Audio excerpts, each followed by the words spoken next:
you tap your phone, right? Yeah. Looking at a picture of like a $4 blouse, Mm-hmm. and somehow, within just 7 days, that exact physical piece of clothing is manufactured on a factory floor in Guangzhou, China.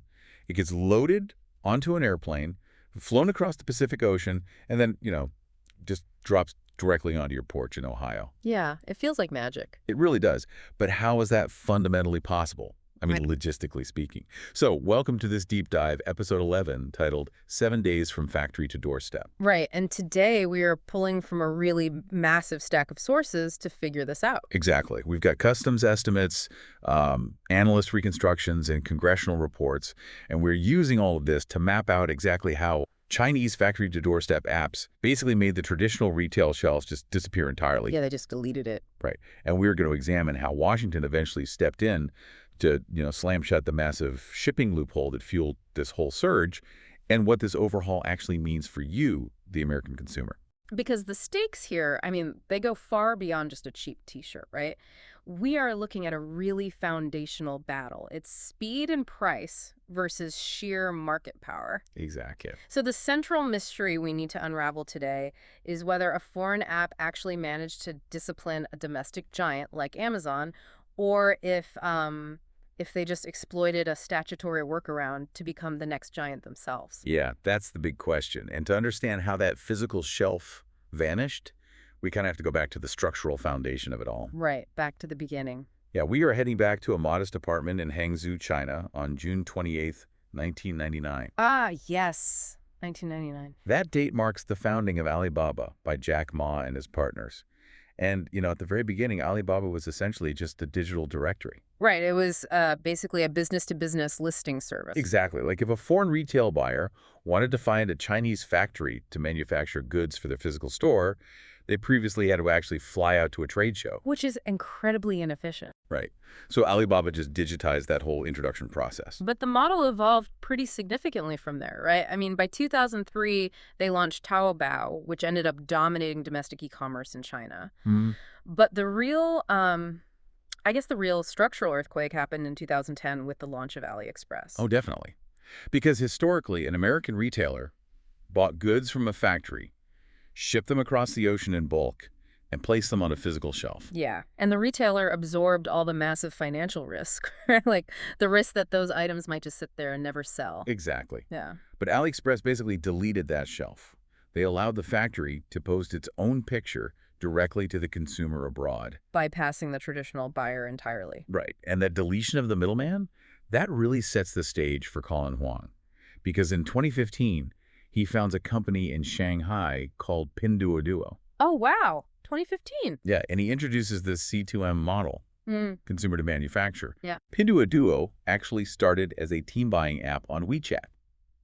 So, you recruit your friends to buy the same item to unlock a lower price. But the underlying mechanics there are what make it so revolutionary, right? Totally. By gathering, say, 10,000 guaranteed buyers before a single kettle or, a pair of shoes is even manufactured, the platform just eliminates the factory's inventory risk. Right, because they already know it's sold. Exactly. Because the factory has zero risk of unsold goods just sitting in a warehouse somewhere.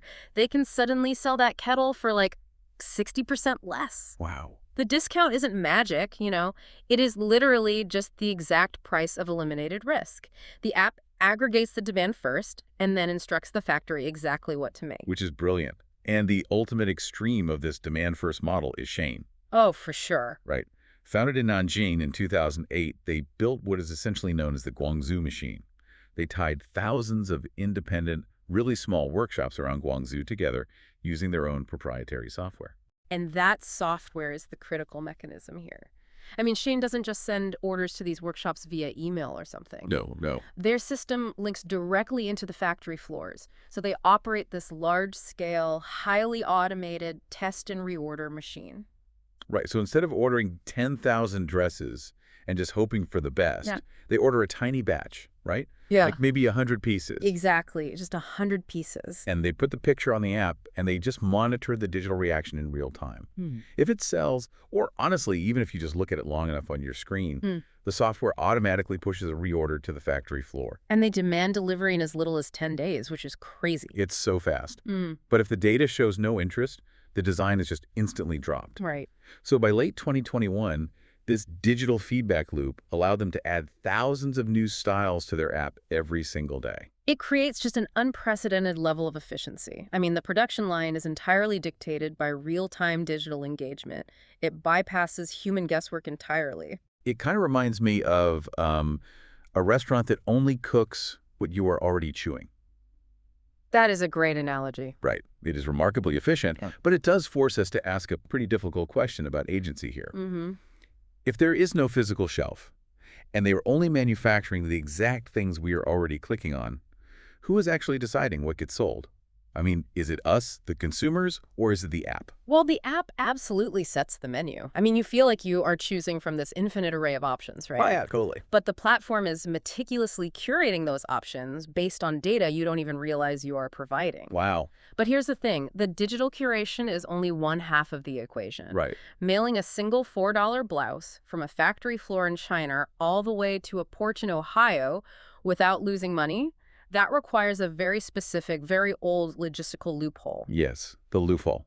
Let's look at the sheer scale of what happened when Temu hit American shores in 2022. Oh, it's massive. Right. They bought those huge Super Bowl ad campaigns in 2023 and 2024, basically telling everyone to, shop like a billionaire. Yeah, I remember those. And the volume of packages they started sending over was staggering. And the mechanism that allowed them to sell those goods so cheaply and ship them directly from China was the de minimis exemption. Right, the de minimis rule. And this rule was originally written into the Tariff Act way back in 1938. 1938. Yeah. And the threshold was exactly $1.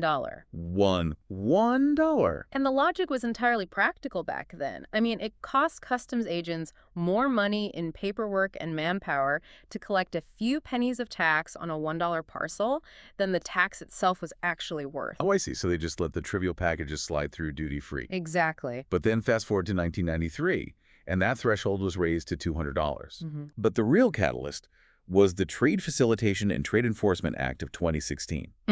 Congress raised the de minimis exemption to $800 per person per day. And that change, I mean, it just opened a floodgate. Because under that $800 limit, parcels paid no duty, they bypassed standard tariffs, and crucially, they required minimal data documentation upon entry. So a rule designed to save paperwork basically transformed into a high-speed superhighway for the whole factory-to-doorstep model. Exactly. And the numbers attached to this surge, we should flag, these are customs estimates, right? So they're not perfect granular counts, but the trajectory is undeniable. Right.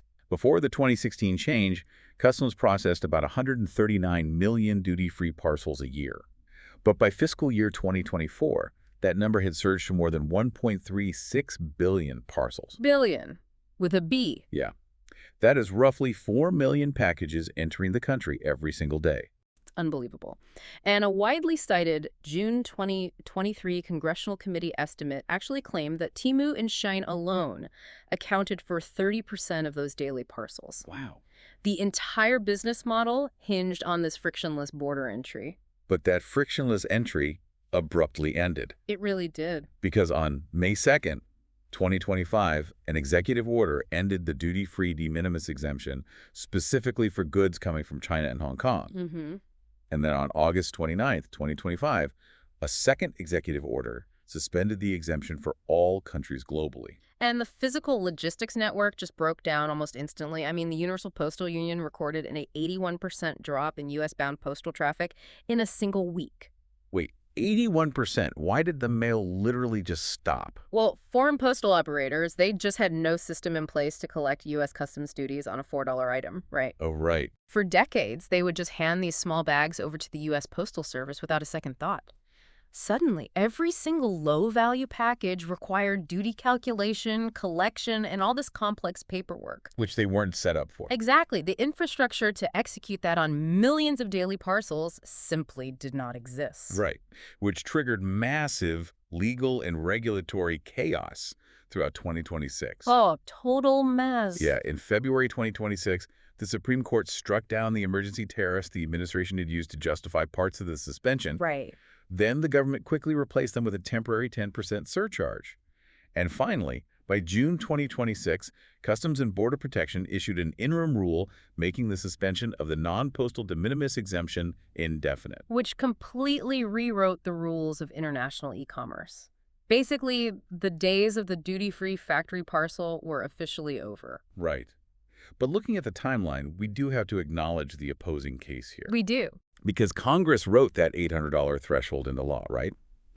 Companies like Temu and Shein were utilizing a perfectly lawful mechanism created by our own government. Exactly. It was the law. And they also delivered substantial savings to real households during a period of massive inflation. I mean, when eggs and milk are incredibly expensive, a $2 pair of socks from Temu provides real financial relief. No, the savings were absolutely real for people. And, the tariff and national security case against these apps frequently mixes genuine regulatory concerns with traditional protectionism. Right. I mean, domestic retailers fought back against being undercut by foreign factories in the exact same way local corner stores fought back against the first chain supermarkets a century ago. That makes total sense. But cheap shipping is kind of useless if you're mailing things people end up returning. Oh, absolutely. Returns completely destroy profit margins in e-commerce.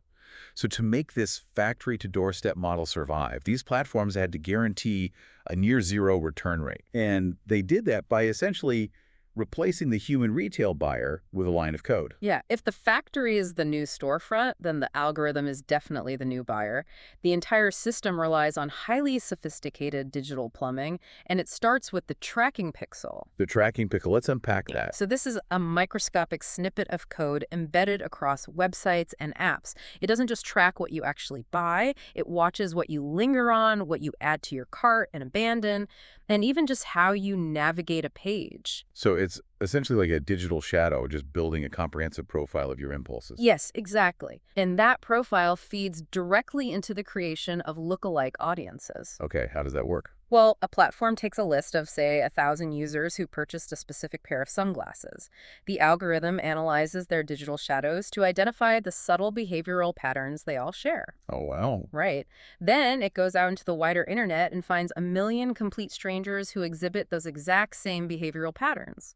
Operating on the statistical certainty that they will also buy those sunglasses. Exactly. And no platform integrated this psychological mapping better than TikTok. Yeah. Right. The For You feed takes this to a whole nother level. Oh, it really does. It isn't just looking at what you explicitly like or share. It measures your dwell time.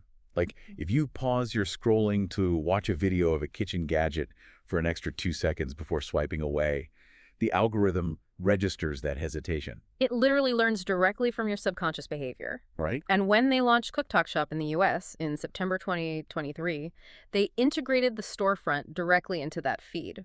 So the feed transitioned from just showing you entertaining content to actively merchandising products based on those micro-hesitations. Wow. And the gross merchandise value they generated from that was unprecedented because the algorithm basically knew what you wanted before you even registered the desire yourself. That is so wild. Yeah. And that algorithmic shelf became so valuable that it triggered a major geopolitical realignment. It did. Because to satisfy U.S. law and address data security concerns, this massive legal battle culminated in a January 2026 joint venture. Right.